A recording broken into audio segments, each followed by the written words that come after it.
Hi and welcome to my channel and my new video. This time on the review we have, I believe, a future classic, the Gshock GA-2100. The watch that is going to be a modern DW5600 or DW6900. The design is recognizable and used for many years, but used by high-end Swiss watchmakers. Here we have it as a cheap, plastic and durable watch. The watch is eye-catching, that's for sure. Casio even implemented the digital subdial as well as analog subdial in its design. It has illumination with fade option, but not that great, I have to admit. The 4 buttons on the side are very simple, rudimentary, but they do what their function is.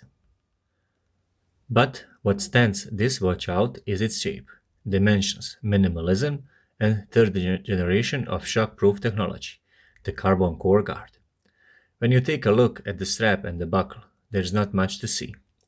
Simple but effective design. The focus of this watch is its octagonal shape and dial simplicity.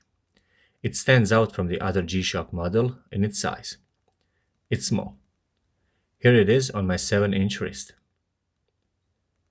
It will suit almost every wrist, and it suits well. My personal opinion is that everyone should have one.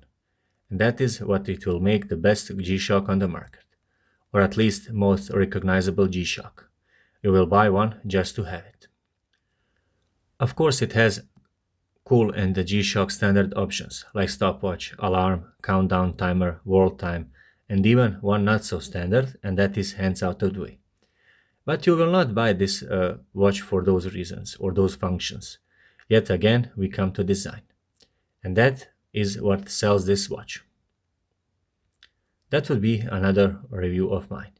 Thank you very much for watching. If you want to know more about this watch, check out my detailed how-to tutorial video. And if you are into watch related content, please subscribe to my channel. So thank you.